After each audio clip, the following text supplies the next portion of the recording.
Hey, welcome, Fret Buzzards. Welcome Yeah. to Fret Buzz, the podcast. My name is Joe McMurray. And I'm Aaron Sefchick. And Welcome today, back.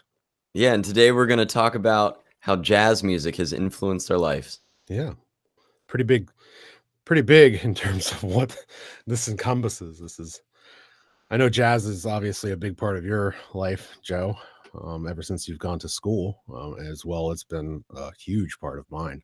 I know I don't talk about it all that much, but jazz is extremely important. Jazz is an extremely large genre. Like, a lot of people say, oh, I don't like jazz. But a lot of people will say that, and they're kind of lumping Yeah. all jazz together. It's like they don't like 1940s bebop Mm. by, Charlie Parker, Dizzy Gillespie kind of stuff. Yeah. But have they listened to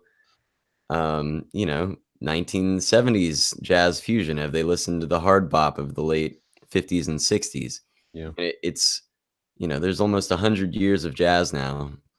And well, there are 100 years of jazz Yeah. now, and it's a pretty broad topic. I feel that when people hear the word jazz, they kind of think of maybe elevator music, possibly, or I don't know what it is about today's society that it turns so many people off because it is. It's for some odd reason, as soon as you say jazz, a lot of people kind of, that's just not my style. Um, and I get that. A lot of people don't get it. A lot of people also think, I believe, that it's confusing. um there's a lot of, I believe, when the whole improv thing happens, it kind of gets to be a little bit much for people, the information overload type of thing, maybe, possibly, I don't know, I'm not really sure. um if you guys have comments, put them down below because we'd love to know. Yeah. But yeah, I think that people kind of have this distaste for it for whatever reason. um I don't know. I never really got into jazz hardcore until a little bit later in my life, probably until it was 18, 19. But I've always been exposed to Joe. I've always been exposed to you for a very long time. Yeah, since No, 2014. yeah. No, I've always been exposed to um, jazz since a very, very early age.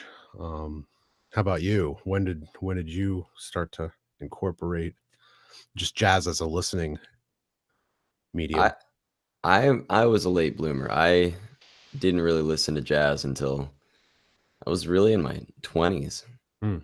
I just wasn't exposed to it. I grew up in the land of bluegrass, country music, and rock, southern rock Okay. in Western North Carolina. Yeah, yeah. Um, my parents didn't listen to jazz, um, so I just I had to find it on my own. So I was older, and I think that, like you were saying, with jazz being, a lot of people don't understand it, or they get lost in the improv.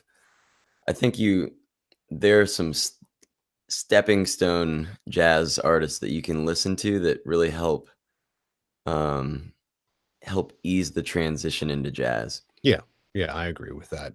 I think that maybe possibly people think of maybe like, I think the classic one would probably be something like Kenny G. Uh, Yeah. Back in the 90s, he was a huge hit, and people kind of made fun of that whole thing. And I kind of think that that's where a lot of that comes from. Um, I have a couple of Kenny G albums. There's a time and a place. Well, I'll say it this way. For me personally, like I said, I was brought up with jazz, more specifically smooth jazz. My mom listened to smooth jazz a lot, therefore it was around me a lot. It wasn't something that I actively listened to. I was more into, rock and roll. But it was definitely around me all the time. I grew up with like the Yellow Jackets and Earl Klug and Kenny G and Spyro Gyra. Um, all these kinds of smooth jazz sounds, but definitely going into that jazz sound as well. I um, I definitely enjoyed. I saw Pat Metheny at an early age. I saw, like I said in the previous episode, Tito Puentes, and I was just Mhm. exposed to a lot of different kinds of music when I was young, and I thank my mom for all of that.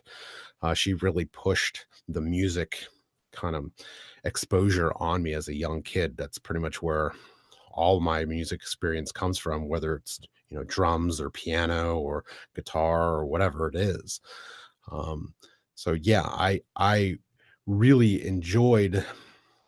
I can't say I really enjoyed it. I was exposed to it, and it wasn't until, like I said, later on when uh, I was working at Penn State throughout the day, I needed something to change up, because at that point, I feel a lot of people around 18, 19 years old, at least for me, the people who are into music, they kinda go through this period of maybe 13, 12, 13, 14 until 18, 19, where they listen to a lot of music, and it's been around all the time. You listen to the radio, mom and dad always have their stuff on, and for me at that point at 19, I'd listened to so much of what I'd already listened to over the years. I needed something different, and the college radio station, the local college radio station, at Penn State had, like, different programs at different hours. So in the morning, it was like a jazz, and then it went into, like, a funk, and then it went Mhm. into, like,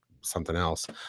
And I specifically tuned in every morning to the jazz and the funk just because I was like, "I need something different. I need to be exposed to a lot more." And then that just kinda opened things up a lot more.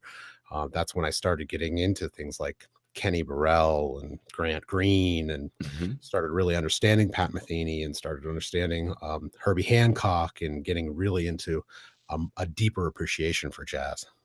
Yeah. And you saw Tito Puente? Oh, yeah. That is so cool. Oh, What kind of venue did you see him at? a theater. Okay. Yeah, there's at Penn State, there was a place called or it still is, Eisenhower Auditorium, and it's a big Mhm. theater. It's beautifully done. Um, because because my mom worked at Penn State, and she was very much a music lover and pusher. Um, I got to see all kinds of stuff. I was telling somebody the other day, not jazz, but there was a place, it was an old bar, the Stone House or something like that. Mhm. And I believe under a pseudonym, um, uh, a fake name, my mom took me to see this band that I really didn't know who it was. And this is a young age, and I Mhm. walk in, and there's Robbie Krieger from The Doors. Oh, And yeah. it's just, like 10, 12 people at this bar, and there's Robbie Krieger playing with his band. I'm like, Yeah. "This is crazy." That's awesome. Yeah, so, like, she just would find all this kinda cool stuff and tote me along, and there I was seeing all this really cool stuff. And like we were talking about last week, the musicals, I would go to all kinds of musicals, and I'd be down on right next to the pit, and I'd be just exposed to a bunch of really cool stuff. So yeah, um, jazz played a very, very important role in my upbringing. And I have a great appreciation for all of the artists and what they do. It's an amazing genre. It really is. The older I get, I love jazz. And I'm jealous of your upbringing, and I appreciate that my dad had James Taylor playing in the car, and I love Mhm. that kind of music, but yeah, I wish I had started earlier. I would have been at a higher place now, Yeah. but, it's a lifelong journey to discover what's out there and to learn it, and Yeah. yeah, so Yeah. Yeah. I really enjoy it. So you had mentioned earlier that some of the more influential artists for you. yeah. Yeah, I mean, like I said, I didn't grow up listening to jazz. Mhm. I kind of went through this, southern folk to southern rock to um blues, and then so I was really into like Stevie Ray Vaughan Mhm. and that kind of stuff, Texas blues, and then I heard Fish, and I've got my Fish shirt on today because I should be going to see Fish at the Hampton Coliseum tonight. Sweet. Um, but I listened to Trey Anastasio's playing, and he's a fairly jazzy blues rock guitarist. If you Yeah. think about it, they have a lot of extended improvisation, and he plays a lot of Dorian mode stuff. He plays fairly sophisticated blues a lot of times, but he gets into diminished scales and things like that. And then I started getting this idea in my head that, you can't just like learn Trey Anastasio diminished licks. You kind of have to just learn jazz to get that. And so anyway, I started looking into some more jazz, and you can't really start with Charlie Parker. Come on. Yeah, you And go can. with that. I mean, yeah, it's like you were saying earlier, it's too much to listen. If you don't understand it, it's not necessarily the most appealing thing if you're used to listening to the Allman Brothers and Fish and Yeah, Stevie Ray Vaughan. the harmony is different, that's for sure. Yeah, It's an acquired taste. yeah, but a good stepping stone. The first jazz musician that I think I really got excited about was Kenny Burrell. I heard that Midnight Blue album, and it opens with Chitlin's Con Carne, and it has that clave at the beginning. It's like a alternating 2-1-1-2 clave, Yeah, yeah, yeah. and it's this Latin blues, and I mean, the Yeah. tone of his clean hollow body guitar it's so awesome, and it sounds so sophisticated, even though it's just a simple blues. Mm, And I started thinking like, okay, this is how I want to beef up my playing. yeah, I want to play like this guy. I mean, he uses a lot of pentatonics and things like that, but Kenny Burrell can play straight ahead jazz extremely well. yeah, It's just, something like Chitlin's Con Carne or that whole Midnight Blue album yeah. is very easy to listen to. Um, I agree. I There's something about Kenny and his approach and the way he lays out his lines, and I love Kenny Burrell. yeah. He's very, I don't know. There's something about his sound that's just like, wow, this is really, because even last night I was listening, kind of comparing some artists, and I was even listening to, say, okay, well, let's listen to Grant Green and Mhm. let's listen to Kenny and put them back to back and a couple other artists. And every single one of them has their distinct own personalities. That's for sure. Don't we all? But Kenny is just there. I don't know what it is. I don't know if it's his lines or if it's his tone or how he intersperses like choral work with his lead lines or Mhm. whatever it is. All Uh, of the above. yeah, I love it. It's great. Kenny's awesome. Yeah. Yeah. He really is, and he's been around since I think the 50s or 60s. He's been around for a long time, and he's played with a lot of Yeah. very famous musicians. I think he's a dean of the jazz department at USC, Southern California, I Yeah, think. I I need think to check that. yeah, no, I think I don't know if it's yeah, but I know that he's definitely got a great position. Um, sure. I mean, yeah. Yeah. Yeah. So, and he's got that plunk to his sound. His tone is that it's woody, Mhm. it's beautiful. It has a lot of yeah, the front end of his notes have this plunk that you can't really get out of a definitely not a solid body guitar, Yeah, but right. it's fun to listen to. Definitely check out that album, although he has lots of good albums out there. My gosh, yes. Yeah, absolutely does. Yeah, he really provided a stepping stone for me. I got I really studied his style, and then from that, you dive in deeper, and Mhm. that was enough for me to decide I wanted to really go back and study jazz in school. And I was fortunate enough to take a jazz studies course that obviously, if you're a jazz guitar major, you should take a jazz studies course and start at the beginning. Yeah. Um, but through that, I mean, I learned all the early jazz music, from Satchmo to through the big bands of the 30s, Ellington and Count Basie, and Yep. the bebop of the 40s with Dizzy Gillespie and Charlie Parker and Thelonious Monk Yep. playing up at was it Minton's in New York Yep. City, like up in Harlem. Um, and Miles Davis came along. Miles, and also if you want a good book, Miles's autobiography is phenomenal. I mean, it's just it. You can hear his voice in it. I mean, got a very distinct personality. I think Yeah. he's misunderstood a lot of times, because he could kind of be a dick, but I've heard but that. I've heard that from quite a few people, yes, but yeah, but I when you don't. hear it from his side of the story, Right. some of the times, he needed to be because he was being taken advantage of. He was getting beat up by cops on the street just for doing nothing wrong. He grew up in a rough time, but Yeah. Yeah. I guess my point is I got to learn all this, and then you hear somebody like Grant Green, and you can kind of hear his influences, the Charlie Christian, the Charlie Parker. He has that influence to him, but as he developed, he was he was like 50s through the 70s. He died in, I think, the late 70s. Yeah.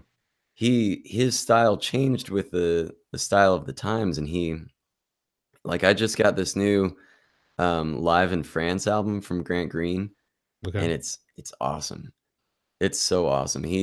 It's got the recordings aren't just from one show, but kind of several shows in a period he was over there. Okay, like a Like, compilation. yeah, it was around 1970. Okay. And oh man, he has a couple tunes where he's doing like he does Oleo. I think that's Sonny Rollins. He plays some actual bop kind of guitar, but then he's got a lot of just like he's playing the blues, and it's very funky. He plays over some vamps where it's just like, the kind of stuff a jam band would play over Right. with kind of a groove behind it. It's not your typical jazz groove in the background. Yeah. And he's just like playing awesome pentatonic stuff and double stops, and he does a lot of like call and response kind of phrasing. It's great to learn from. It's just I this awesome clean guitar. Yeah, I like Grant Green is also another one that's just I just again, same thing like Kenny. It's the way he approaches. I think it's for me, I think it's the cleanliness. I love that clean sound.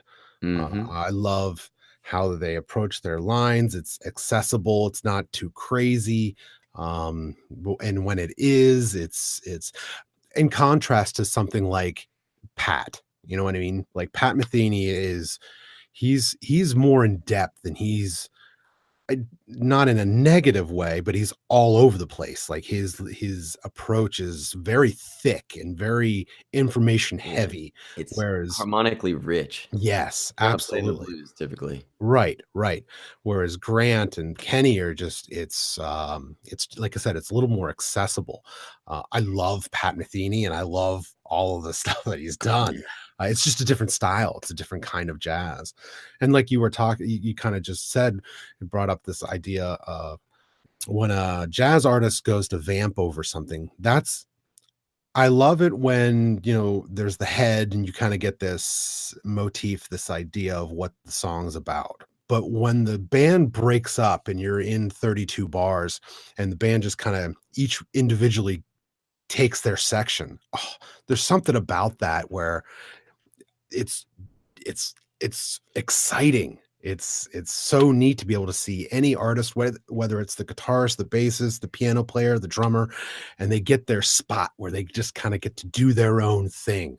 Mhm. That's awesome, especially live, man. That's just like, oh yeah. There used to be this jazz, actually it's still there. It's called Bar Blue, as well at Penn State, downstairs in this dark room. And I'd go down there to see all kinds of jazz artists.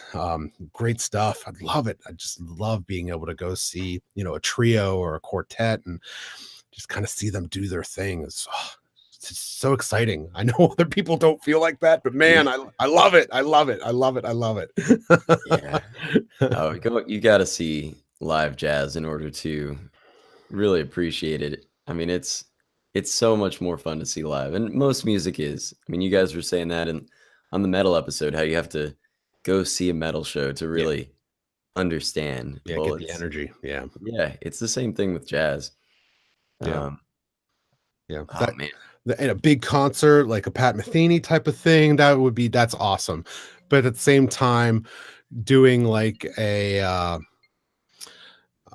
club environment, mhm, that's nice, close, and personal. It's great. I love yeah. it. You can see their fingers. I mean, you Yeah. can really see what they're doing. I mean, when I was in DC, I got to go to Bohemian Caverns before it closed down. It closed down, I think, a year or 2 ago, Mhm. so 2016 or 17. But that place had been around for a very long time, and it's up on U Street and in DC, and it had this, big piano, like, piano keys on the outside, Yeah. of the building, and you actually go in and you go downstairs into, like, a man-made fake cavern, and Okay. it actually was, like, I don't know, some sort of stucco product. Right. It had, like, stalactites and stalagmites and, A like cave. yeah, it felt like and looked like a cave, very dark, and it had these white tablecloth tables, and depending on where you were sitting, you couldn't necessarily you'd have to look around the stalactites to see the band, but Right.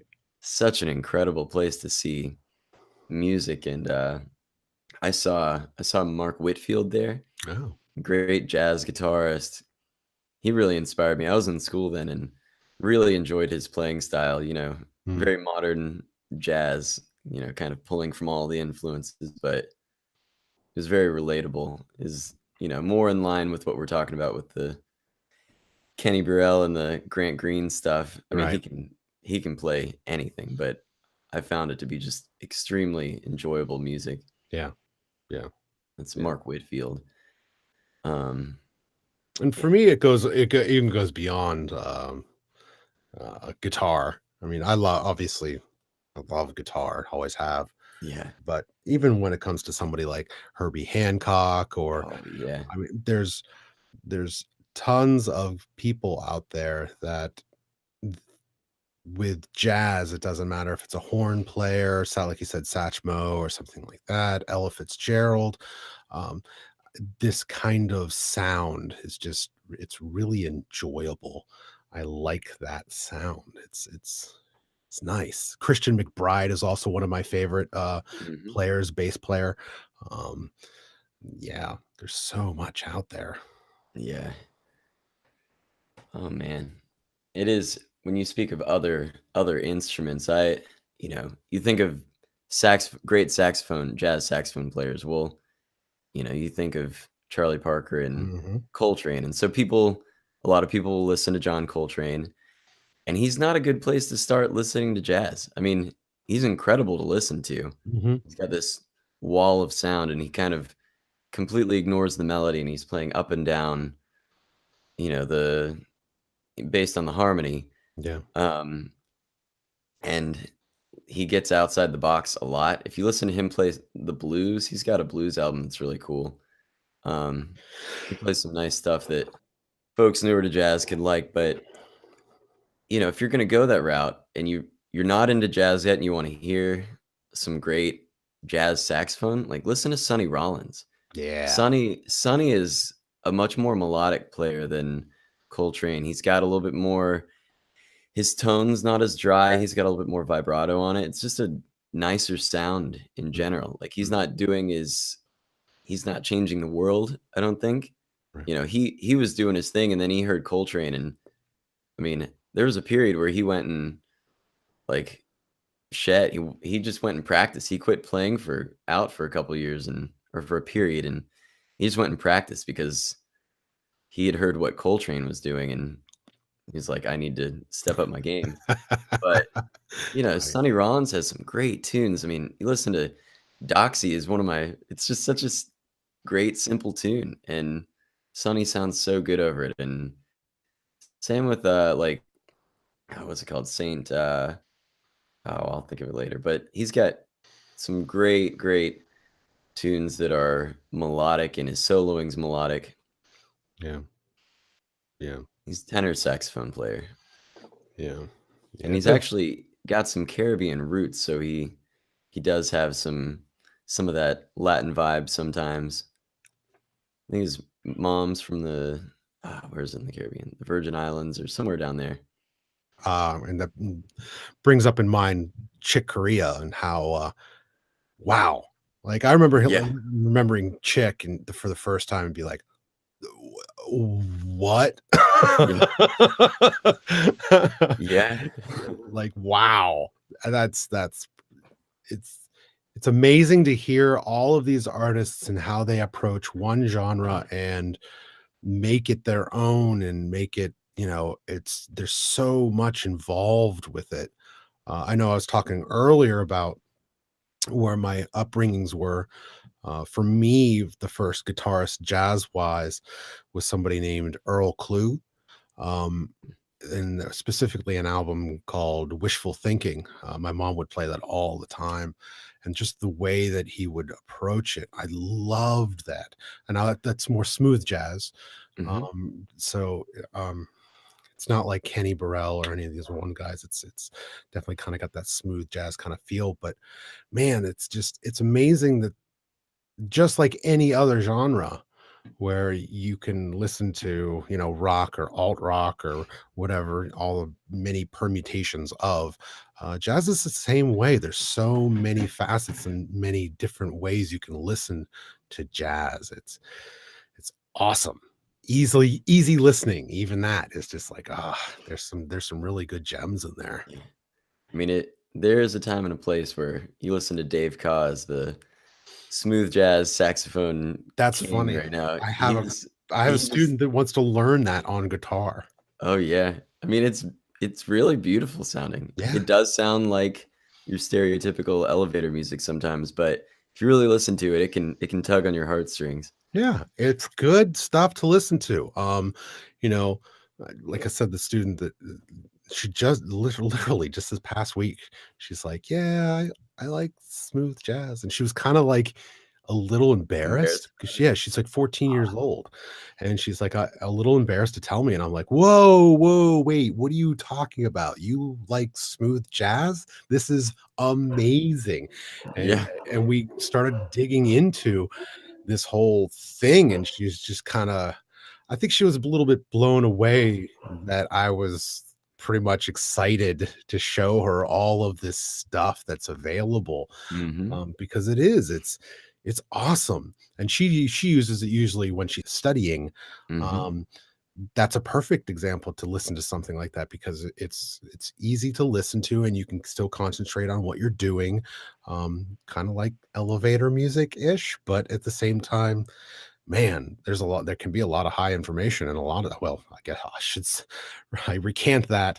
there there's a lot of high information in jazz. Yeah.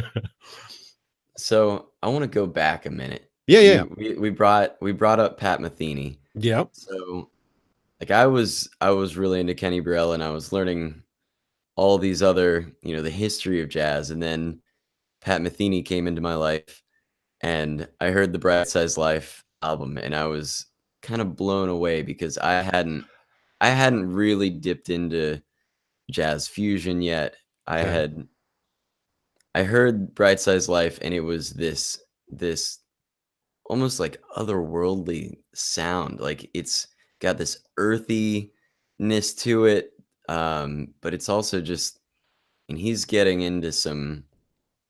It's not bebop language.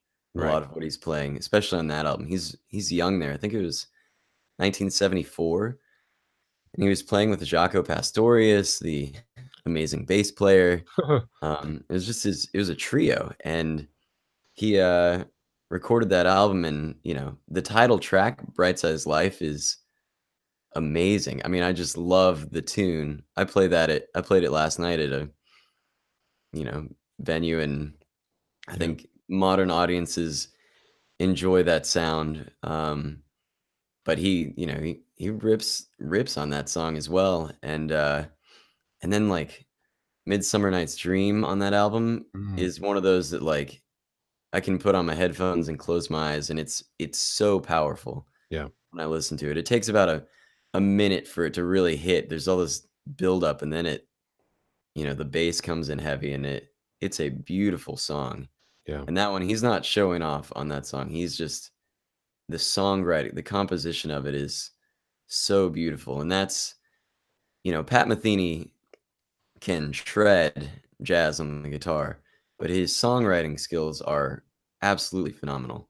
Yeah. Um, so yeah, I mean that album is early on in his career. There's lots of wonderful music that he's put out since then, but yeah, the Bright Size Life, yeah, that album, I kind of started to, in terms of stepping away from bebop vocabulary, he Right. does a lot of, I think a couple weeks ago we were mentioning Paul Gilbert, and he uses these like 3 note per string patterns. Right. And Pat Metheny does a lot of that too, just with a pretty clean guitar, maybe with some delay on it. And he'll do these really fast 3 note per string runs, and but getting Mhm. into other modes, and playing, his note choices are very interesting. Yes. So that has had a huge influence on my approach to jazz playing, especially for songs where that works better. I wouldn't necessarily play like that on a bebop song, but it doesn't work necessarily so great on a straight bluesy jazz song, but it sounds so good on in so many different places, so many Yeah. different types of music. Yeah. Yeah. Pat is straight out just amazing. He's been doing it for a long time. Mhm. He's got a nice clean sound, although he does, like you said, he does use a little bit of the delay sometimes. He's got that chorus effect on it.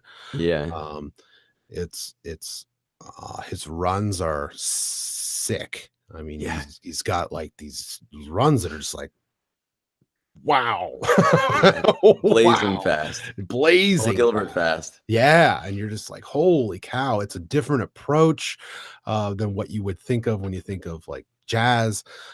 He's got these lines that are, eh, out of the gate, you sometimes think about, like, where is this going, or where did that come from, or how did you come up with that line?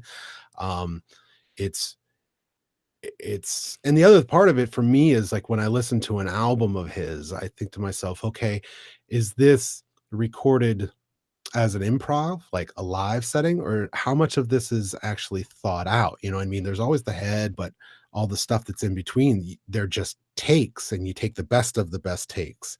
But are all those takes kind of like melded around the same idea, or because it's jazz, the idea of jazz is, never play it the same way twice. You know what I mean? Mhm. So yeah, Pat's approach is just wow. And then thinking about Pat, and I don't want to jump off of Pat, but it just kind of brought up a whole new slew of ideas for me. Mhm. Like Schofield. Yeah, he is the gateway into he kinda started this whole fusion. I don't know if he started it, but he, for me, brought me into listening to Scofield and Mike Stern, and, Yep. uh, I mean, and then you get into even Larry Carlton and Robin Ford. I mean, he kind of Yep. Pat Metheny, it's a very fusiony sound. Yeah. Just wrote down Holdsworth and Oh, yeah. Yeah. like all these guys, you're just like, oh man. Mhm. And It's even we've been talking about Satriani for several episodes. I mean, he there's definitely some he probably wouldn't have done what he did without right. Pat Metheny doing what he did. Right. Yeah. All these guys are just it's such a wide range of great artists. Another, because Schofield just ended up, I don't think he's still touring with him, but Medeski, Martin, and Wood, Mhm. another great band that I love. Just whew, there's so much out there. It's great. Mhm. Oh, it's endless. Yeah, it really is. Jazz is really, really, I keep on saying it over and over again, but wow, love it. So I took from Pat Metheny kind of was a turning point for me, and from him I got into Herbie Hancock and Mm. a lot of the other fusion stuff, Weather Report. Yep. Um, oh, I love Weather Report. Yeah. So I mean, because Jocko played bass for Pat Metheny on that Bright Side's Life album. Yep. Jocko was the bass player for Weather Report and playing with Joe Zawinul on keys, and it's just a great band. They have a lot of fun songs. I mean, I think everybody. I play Birdland at a lot of shows, and it's that song where you start playing and people are like, "I think I've heard this," and Right. 4 or 5 minutes later, you get to the ba dum bum bum bum bum ba dum bum bum, and everybody's like, "Oh yeah, it's this song." Yeah. There's so many versions of it, but it's so good. I mean, that's one of those feel good. I like to end my shows with that, but um yeah, the Herbie Hancock, you get into stuff like Tell Me a Bedtime Story. Oh. I love that tune. It's so Mm. I mean, even the title suggests it, but I feel like it's this dreamy song. Yeah. It's like it really makes me feel like I close my eyes and it kind of takes you to a different place. I love playing over that tune. I mean, I like playing the melody too, but it's just a fun chord progression, and he's a genius. I mean, he you could take that song and it's basically an F sharp minor, and you could basically solo using the F sharp minor pentatonic scale over most of it. But the way Right. he reharmonized in that tune, he used other chords that don't fit within the F minor.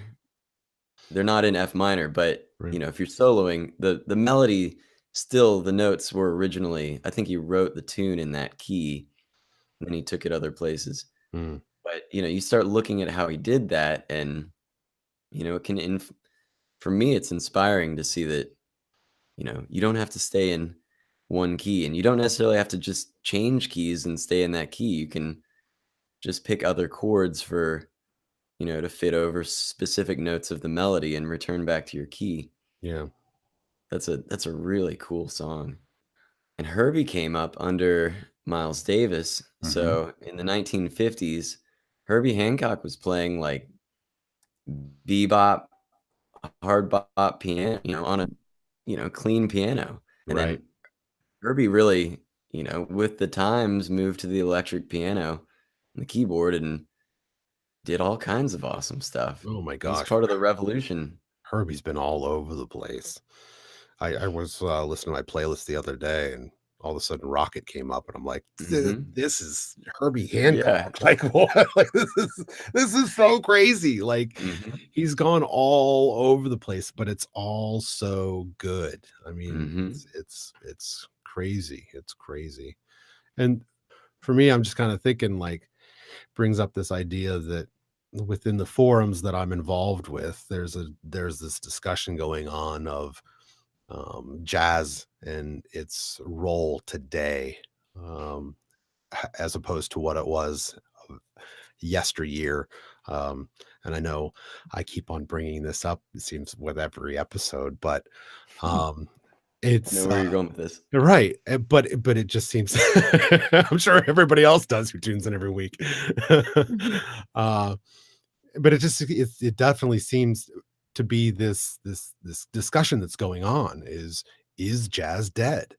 Because we don't have the Herbie Hancocks, we don't have the Schofields and the Metheny's and all these guys that, you know, 30, 40, 50 years ago, jazz was very in the now. It was happening. It was everybody knew about all of it. Um, and yes, it's there today, and you can find it, but it's just not, it's not as It's definitely not present. mainstream. Right, it's not as present as it was. And that's the discussion, is it dead? Is it going away? Is it something that's starting to fade? Much like blues. Is blues dying? Is it going away?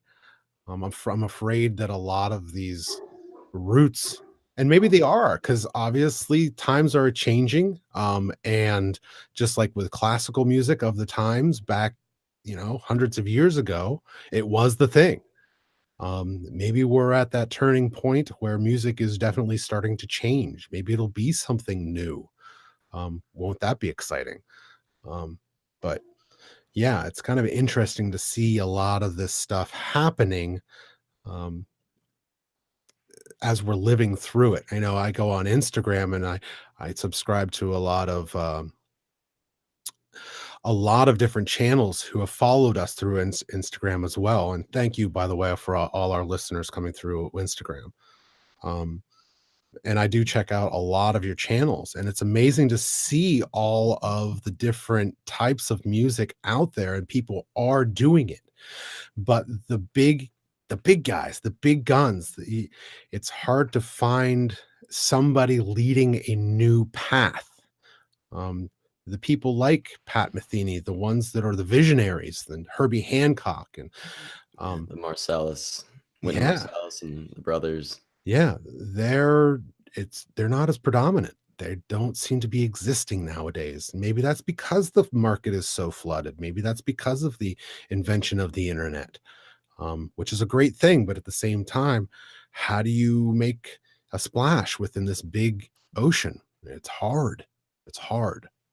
It's interesting, like thinking about the local jazz scene in Virginia Beach. Hmm. The the best players are typically, I mean, they're a bit older, not old, but they've been on the scene for a long time, Hmm. and it's an interesting scene in that it's kind of hard to get into. Like there'll be these jam sessions, and you got the best players in the region kind of all congregate to this area, Mm. and it's intimidating for other players because it's like if you're not a professional jazz player, it's like you can't really be a part of this. Well, And I that you think said that cuts people off. I mean, I feel like the leaders of the jazz community should be trying to keep this going, come on up if you're not, it's okay if you mess up. It's okay if you're learning jazz. Like this needs to be an open community of that that bringing brings people in. that brings up two important points for me. Is a um as I was growing up, it was very evident to me that the jazz community had a little bit of a nose up in the air type of attitude. Um, it was very it was very difficult to kind of be a part of that community, because it was just, I don't know what it was about it. It was not as accepting as something like the rock or punk or anything like that. That's very accessible. If you can rock out, if you can, play a couple chords or whatever like that, you're accepted, and by all means, just do it. Um, Anarchy, yeah. I mean, but the jazz, because it's so skilled and so theory based, and you have to know what you're doing, and this professorial kind of attitude, and it was like that scares a lot of people away. A lot of people away. That's number one. Number Hmm. two, amongst the jazz greats, there seems to be this attitude of it's old school, and they don't seem to embrace the internet. Whereas, um, it's this idea of, I'm not going to share a live performance on YouTube because it's all about what's in the moment. And I do not want to release anything that has been recorded. And if I find that anybody records my performance, like if you go to a concert, most jazz artists will tell you absolutely no recording of whatsoever in any way whatsoever. And if I find it online, I'm going to take it down. And that happens all the time. To me, they're shooting themselves in the foot because, you know, YouTube is a very good way for new listeners to have access to all of this good music. And by pulling all of that away from people to listen to, you're stripping them from finding your material. I've found this over and over and over again that someone like Pat, you can't find live stuff of his stuff on YouTube.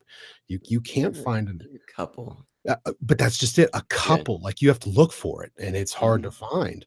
Um, there's a lot of these jazz artists that have this old school attitude of I'm not putting my stuff online because it's live and it's meant to be listened to live.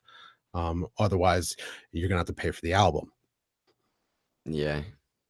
Yeah, it's kind of a downhill spiral. You need people to find you and get excited about you through Yeah, things like YouTube in order to then buy your album. yeah, and But inspire the it's hard next to make yeah, but it's hard inspire to the make a next living being generation. a jazz musician And I is the get other that. problem. Like, they don't have the big record labels backing No, them. They're not no, getting the major radio airplay, so they need to sell those albums yeah, to stay afloat. They're not yeah. getting paid tons of money to play big venues. No, there's actually a joke on one of the forums of how, all you really need is, uh, create a jazz band, and then get a huge, even a Facebook or, Instagram or whatever it is, following of all your friends, and just get as Mhm. many people to follow on board, and there's a very, very, very good chance that you will get number 1 in the jazz genre, because it's such a small,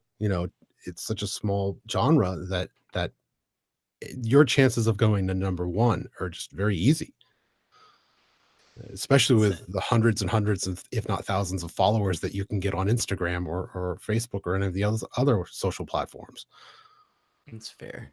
But at the same time, the like, I have a friend, Jennifer Gamble, who's a local, jazz vocalist and flautist Mm, who I play with sometimes, and we've got a little duo called Blue Orpheus. And, but she just recorded her album with Jay Sinnott, who runs the Sinnott and Session. It's like the Hampton Roads jazz show on the NPR channel. okay. So it's on like 5 days, 5 nights a week. It's kind of like the late night jazz thing. And Jay is a great drummer, but she just went out to, I think it was San Jose, California, for the big jazz convention, and there's like it's a big jazz networking thing, and I mean, the talent is definitely there, Oh like yeah. amongst the jazz community, and it is competitive. I know she's been trying to get her album out Hmm. and listened to more, but Man, it's hard. yeah. It's But yeah, hard. and I think that's why people get so serious about have to be the best player possible to try to stand out. But at the same time, I think embracing, as Herbie Hancock did, as later Grant Green did, embracing the kind of modern music, Yeah, contemporary music, and fusing the jazz into that, I think is a very, I think it's a very positive thing for getting jazz out to people. yeah. I've said this before. At my shows, I'll play old jazz ballads up tempo with a modern groove behind it, and people like it. Right. I play Miles Davis Boplicity. He wrote that with Gil Evans in the 50s. It's not modern sounding, but I put a hip hop groove behind it, Mhm. and it sounds so cool. Like, it sounds like I love it, and I think people really enjoy it when I play stuff like that Yeah, out at, bars, breweries, whatever. yeah, yeah, People just need, they're good chord progressions, they're good melodies. I mean, incredible, I'd say, and they just need to be revived, and people need to accept that, jazz is the landscape is changing, and we've got to you can't just be a bebop purist or a hard bop purist or whatever. You got to keep it fresh. yeah, yeah, absolutely. I know that for me, all through my life, whether it was back in the 90s, or currently, anytime I hear, a jazz standard or just jazz in general and it's thrown in with, a hip hop beat or something that's got Mhm. some kind of cool groove behind it, uh, I enjoy it. I really Yeah. like that sound. There's artist named Ronnie Fat Thumbs. I think it's Ronnie Fat Thumbs. It's a great Um, note. Great yeah, name.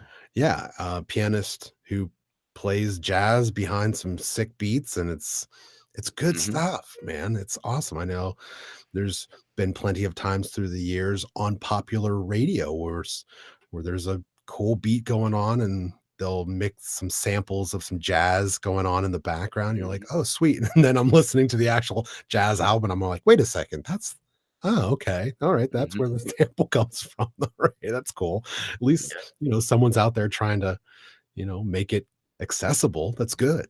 It's good. Yeah, absolutely.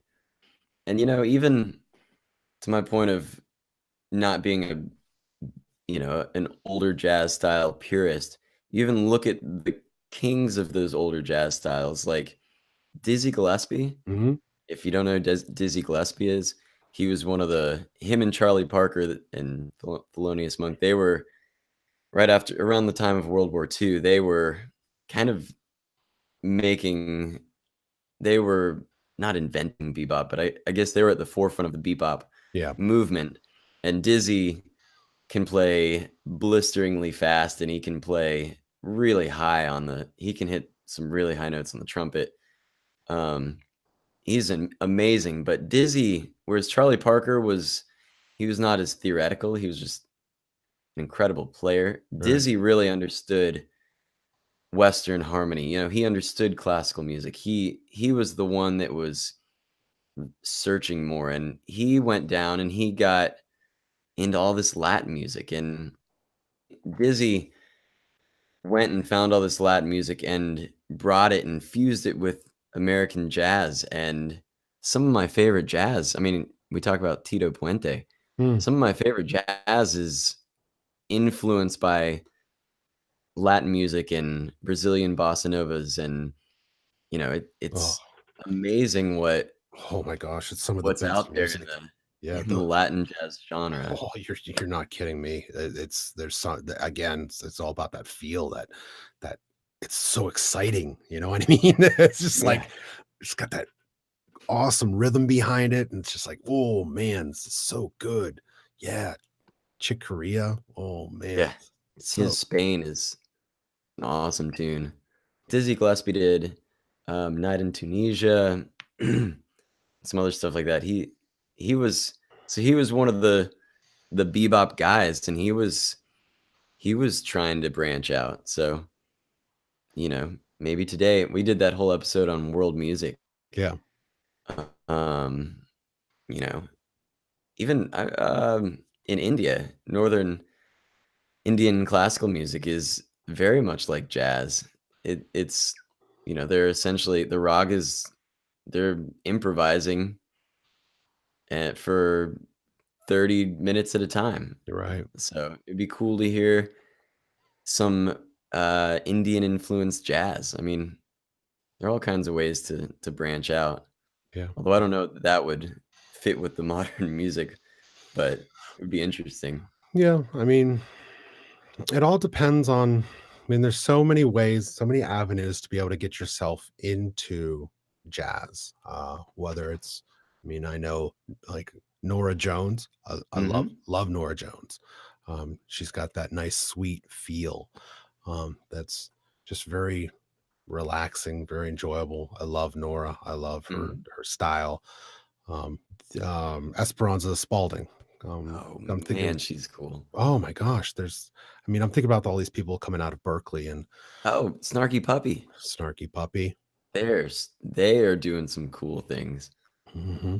I mean, Yeah, they definitely have that like big band thing, but then they've got like multiple percussionists and keyboards playing hip hop grooves with it, and I yeah, mean they're doing some really cool stuff. yeah, yeah. There's always a way to get yourself into any one of these spaces, whether it's jazz or country or EDM or whatever it is. There's a way to get yourself there's a gateway. There's a way to get yourself into that style of music, and then slowly you build up more and more and more. Um, it just depends on where you want to push yourself as a musician. Some Mhm. people are very stubborn about what they listen to. I get that. That's fine. But I am a strong advocate of just trying out a bunch of different styles of music because you never ever know ever what you're going to like. Something might hit you that you never ever even thought that's going to be like it's like that 14-year-old girl, you Mhm. know. She And the smooth loves jazz. smooth jazz. It's like, wow, that's awesome. That's so cool to hear somebody that young exploring the musical space. You know what I mean? That's exciting. That's nice to know because a lot of us are stubborn in terms of, nope, I just listen to metal. That's what I listen to. That's who I am. No, I just listen to classical. I'm a classically trained musician. That's what I do. Um, I think that's, I wouldn't say it's dangerous, but at the same time, you're not helping yourself in any way whatsoever. It's Yeah. definitely, it's important to kind of try to listen to different styles, and you can pull different ideas from any one of these places. It's And it can really sometimes, I mean, you're almost always gonna find things that will help your playing in the style that you care about. I mhm. mean, maybe you don't wanna play jazz, but, I mean, if you like Fish, well, coming full circle, I now can jam, I can improvise on a song, kind of a vamp of some sort, and, you add a little overdrive to your guitar, and you can play the blues, but all of a sudden you can make note choices that sound new and fresh and exciting, and you don't run out of ideas. I mean, I feel like if you just play pentatonic blues, it can get, you feel like you're boxed in, like very literally. You've been playing a couple courses, and you're like, well, if I keep going and I'm only using the minor pentatonic box, it's basically going to sound like I'm just repeating myself. Right. People are gonna get bored, but sometimes all it takes is a little knowledge of like, okay, here are a couple different notes, a couple different ideas I can use over the blues that make my playing sound fresh and exciting, and I can take it to different places. I can actually play the chords of the blues changes and really pull those chords out and make it sound like I'm paying attention to the chord progression, or I can Right. you can imply a 2/5 to get from the 4 chord back to the 1 chord. I mean, you can run the diminished scale off the 2nd bar of the 4 chords, that's bar 6. You can run some diminished thing that brings you back to the 1 chord in such a beautiful way. I mean, the diminished scale there sounds awesome, and if you didn't understand at least a little jazz, it would be hard to use that and to Yeah. understand how to use that. Mhm. Yeah. And think about metal with some, like, jazzier chord progressions or note choices. It would be awesome. Yeah. I'm just trying to I was just deep in thought. I'm like, jazz metal. I'm trying to think about jazz metal and bands that would be jazz metal, classified as jazz metal. That's something that I'm going to It's have to research. it's gotta be out there. Oh, I'm sure it You'd be is. surprised. I'm sure there we have listeners right now going, "Dude, how can you not say blah?" Yeah. I'm like, I know. I'm sure I've heard a lot of it before. I'm just trying to think about. I'm right now. I'm just so into jazz mode. I'd have to go through my library. But yeah, I'm Mhm. there's a lot of cross pollination of a lot of different music. Yeah. Yeah. I mean, Satriani, he had a lot of knowledge of scales and modes and all kinds of unusual stuff, getting away from your pentatonic boxes and things, and I know it's not metal, but he's approaching that, you know, the prog rock style, whatever you wanna call it. Hmm. So, maybe thinking in guys like Satriani, he had a jazzy flair, I guess you could say, at least harmonically. But yeah, Mhm. um, I what an influential genre for me overall. I've always loved it. I will continue to love it. I think a lot of people look at me sometimes and go, "What are you what are you listening to?" Right now, for me, there's a artist named Mark Moulin, who I'm really, really into. It's kind of got that old 70s sound. Um, and what's the other one? Oh, I threw the paper away. But there's another one. I know the title track is called Drug Song. I seem to be into the 70s sound right now that I'm really, really enjoying. But yeah, there's I'm always looking for really, really good music. That's what, and it doesn't matter the genre. It doesn't matter. Yeah, absolutely. Oh, Lake Street Dive is a good one. They have some definite jazz influences. Mm, They've got, I mean, really relatable, beautiful, fun music. If you listen to like Bad Self Portraits by them, that was the title track off, I think their first big album. But she's a jazz vocalist, mhm, and they've got stand-up bass player, and the guitarist also plays trumpet, and they definitely get into some jazz in a very contemporary way. I was just thinking about that. mhm. Um, but yeah, it changed my life completely. I would not be playing music and teaching music full time without jazz.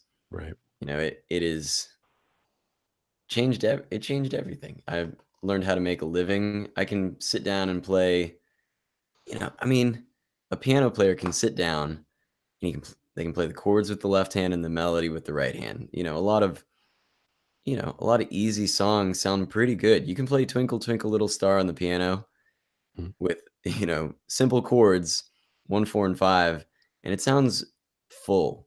On the guitar, your beginning guitar students, they can't do that. You've right. got both your hands are being used to play the melody or the chords, but then, jazz if you listen to jazz ballad playing, I mean, Yep.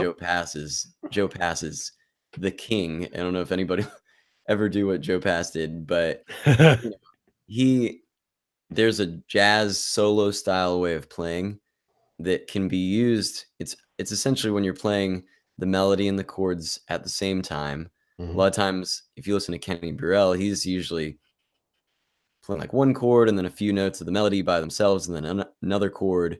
There's all kinds of different ways to do it. Joe Pass sometimes will harmonize almost every note of the melody. Um, but that can be used for all the other types of music. I mean, you can play Twinkle Twinkle Little Star on the guitar with the your basic 1, 4, and 5 chords, and you can get the melody and the chords, and all of a sudden it sounds awesome on the guitar. yeah. And I know there's a classical way to do that too. And there's a jazz way to do it. And you listen to guys like Tommy Emmanuel and Chet Atkins and the fingerstyle greats on Mhm, acoustic guitar, and they've got their kind of own way of doing it. Um, but jazz, it influenced the way I play songs. I can sit down with a guitar with no band or anything, and I can sound make a song sound pretty good just by playing solo style. yeah. And so there's for all the guitarists out there that they go to Guitar Center and they sit down with the guitar and they start playing some licks. They're like, man, I wish I had my band here. I like don't know what to do without, the backing track or the band or whatever. Um, Listen to some jazz. Just Yeah. I'll show you how to do it. Yeah. I think as all artists play their instruments, and especially guitarists, like you just said, sit down at the Guitar Center and you start playing Stairway to Heaven or Back in Black or whatever it is. Wouldn't it be cool to be able to say, I mean, I personally, again, maybe it's just because I was brought up with jazz.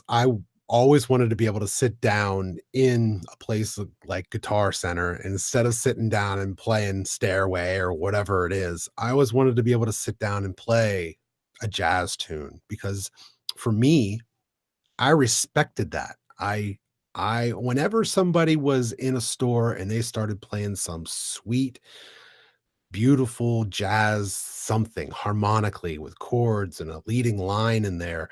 It was like I almost stopped what I was doing and was listening to what they were doing because it was just like, wow, it's capturing, it's very, I don't know, for me, it was just wow, I really enjoyed that.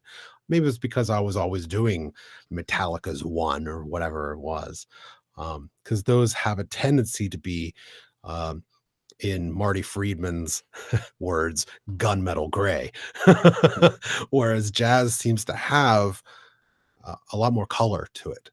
Um, so I don't know. I think that for all of our listeners, it'll do a wonderful service to just listen to something, listen to any one of the artists that we've talked about today, and open your mind and just see if there's something out there that grabs you.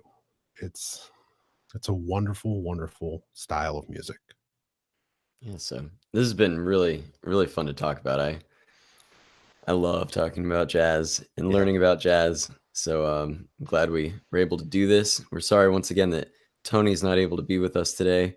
yeah, Um, yeah. but yeah, We we had, love getting to get on the air and geek out about music. If you're interested in, you know, guest hosting on Fret Buzz, or if there's someone you know that you think would be a good fit, please reach out to us on our website, fretbuzzthepodcast.com. yep, Or if you have an idea for a topic that you'd like us to discuss and hash out, please let us know what that is. And yeah, it's been great. yeah. It's so far been a really good ride, and we have lots more to come. A lot of different guests. I know that we've concentrated a little bit on guitar, but we're going to expand a little bit more. Whether it is a music professor or people who are playing the bass or drums or whatever it is. We really enjoy this whole process and having this discussion with each other and you guys. If you haven't already, follow us on Instagram, Twitter, or Facebook, and join the conversation. We do also have a Facebook group that there's a discussion going on. Yeah, it's And tell them about your podcasting Facebook group. oh, sure. I've got a podcasting Facebook group called Podcasters 25th Crit. It's where we, as podcasters, no matter what we're podcasting about, we jump in on a conversation and criticize each other's in a friendly way, criticize each other's podcasts and try to make the platform that much better for everybody. I've talked to the more and more that I get into podcasting personally, I find that there are quite a few people who don't know about podcasting. Um, Obviously, the people who are listening to this do, but I try to help spread the word. It's a wonderful platform, and I think it does us all good to make that platform better for all of us. That way, in the coming years, it just becomes more available and people know about it. I mean, it's awesome that you can go out there and basically have a radio station personalized for you. I know for me, at a young age, had I had somebody, you know, tell me that podcasting, I didn't, but if podcasting had existed and I could join a conversation about guitar and listen to that on a weekly basis or even more. I mean, hopefully, I'd love to be able to do this more often throughout the week. Um, I would have loved it. I would have loved to tune into a conversation where we talk about jazz and world music and technique and I mean just the whole gambit. That's exciting for me. It's nice. I enjoy this process a lot. So thank you everyone from the bottom of my heart. This is very, very enjoyable. I love it. Yeah, so signing out. We'll see you next week. Yeah. Thank you. Have a good day, guys.